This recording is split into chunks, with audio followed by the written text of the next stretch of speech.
پانچویں رکوع میں ایک مکالمہ آ رہا ہے دو اشخاص کا۔ ایک شخص وہ ہے کہ جس کو اللہ نے دنیاوی نعمتیں جو بھی اس دور کی تھیں بھرپور دی ہیں،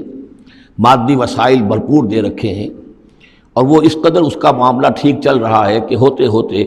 اس کی نگاہ اب اللہ کی طرف سے ہٹ کر ان مادی اسباب و وسائل ہی پر جم گئی ہے، اس کا توکل اور اعتماد اسی پر قائم ہو گیا ہے۔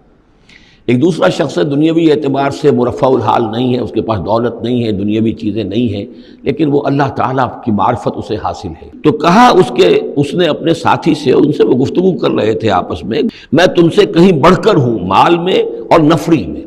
اب یہ نفری کے حوالے سے میں نے کانا لہو ثمر، اس کے بیٹے بھی تھے، اولاد بھی تھی، تو اس کے حوالے سے وہ نفری کی بات بھی کر رہا ہے، میرے بازو بھی بہت ہیں۔ داخل ہوا اپنے باغ میں اور وہ اپنے جان پر ظلم کر رہا تھا، یعنی اسی گمراہی کے اندر مبتلا تھا۔ انہوں نے کہا میں نہیں سمجھتا کہ یہ باغ بھی کبھی اجڑ سکتا ہے،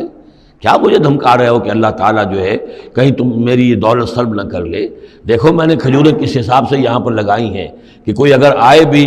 کوئی باد سرسر آئے یا کوئی اور بھی ہوا کا تیز لو کے جھونکے آئیں تو وہ میری انگوروں کے بیلوں تک نہ پہنچے۔ یہ گویا کہ سینٹینلز کھڑے ہوئے ہیں، کھجور کے درخت جو ہیں وہ روک رہے ہیں۔ پھر میں نے یہاں پہ آب پاشی کا نظام ہے، میرے نہر چلی ہوئی ہے، اور یہ جو تم قیامت وغیرہ کی بات کر رہے ہو، اول تو میرا گمان نہیں ہے کہ کوئی قیامت کھڑی ہونے والی۔ اگر مجھے لوٹا ہی دیا گیا اپنے رب کے پاس تو مجھے وہاں لازماً ملے گا بہت بہتر لوٹ کر۔ اب اس کے اندر ایک فلسفہ ہے ان کا کہ جب اللہ نے مجھے یہاں دیا، اللہ کے وہ منکر نہیں تھے، اللہ نے مجھے یہاں دیا ہے تو اس کا مطلب یہ کہ میں چہیتا ہوں، لاڈلا ہوں، یا اللہ نے مجھے کچھ صلاحیتیں دی ہیں، میں نے بڑی عمدہ پلاننگ کر کے باغ بنائے ہیں، سارا اس کا بندوبست کیا ہے، تو یہ میری جو صلاحیت ہے، یہ اللہ کی دی ہوئی جو میرے اندر ہے، یہ جو خیر ہے، یہ کہاں چلا جائے گا؟ آخرت میں بھی مجھے پھر ملے گا اور اس سے بہتر ملے گا، اور تم جیسے یہاں جوتیاں پٹخار رہے ہو ایسے ہی وہاں پٹخارو گے۔ وہ اب اس اللہ کے بندے نے، جو نیک بندہ تھا، کہا اس سے، اس کے ساتھی نے، اور ان سے گفتگو کر رہا تھا، کیا تو نے کفر کیا اس ہستی کا جس نے تجھے مٹی سے بنایا، پھر گندے پانی کی بوند سے بنایا؟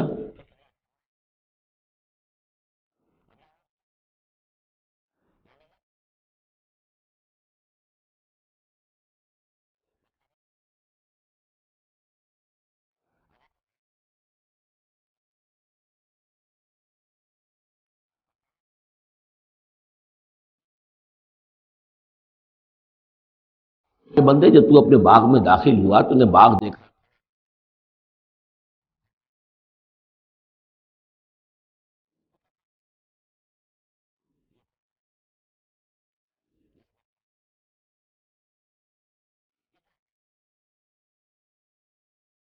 کوئی طاقت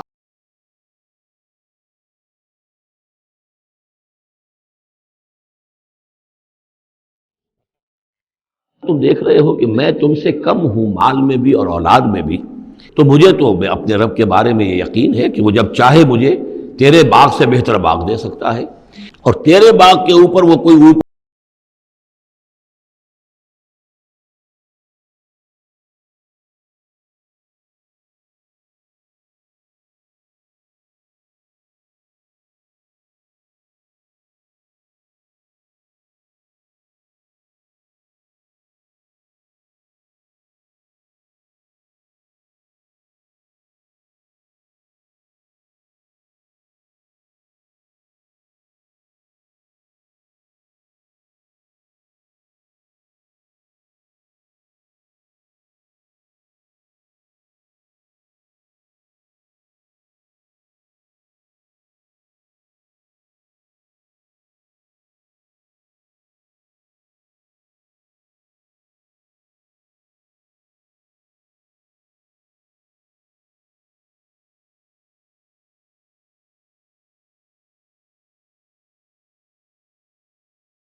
ولی کے ساتھ دشمنی کرے،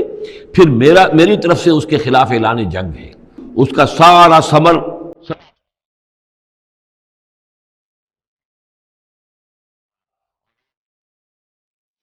تو وہ رہ گیا اپنے ہاتھوں کو ملتا ہوا، اپنی ہتھیلیوں کو ملتا ہوا، جسے ہم کہتے ہیں کفِ افسوس ملنا۔ جو کچھ اس نے خرچ کیا تھا، انویسٹ کیا تھا، محنت کی تھی، کتنا عرصہ لگا تھا اس باغ کے پلاننگ میں، باغ کو اس نے لگایا تھا، کہاں کہاں سے پودے لایا ہوگا، اور وہ باغ جو ہے گرا پڑا ہوا تھا اپنی چھتریوں کے اوپر۔ وہ کہہ رہا تھا ہائے میری شام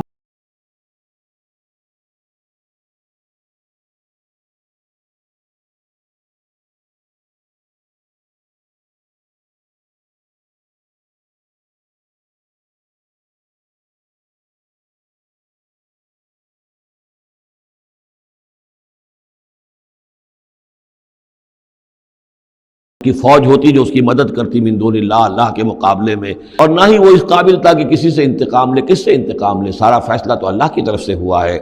یہاں تو حکومت اور اختیار کل کا کل اللہ ہی کے لیے ہے، سچے اللہ کے لیے جو الحق ہے۔ یقیناً وہی بہتر ہے انعام دینے والا، اور وہی بہتر ہے نتیجے کے اعتبار سے، عاقبت کے اعتبار سے۔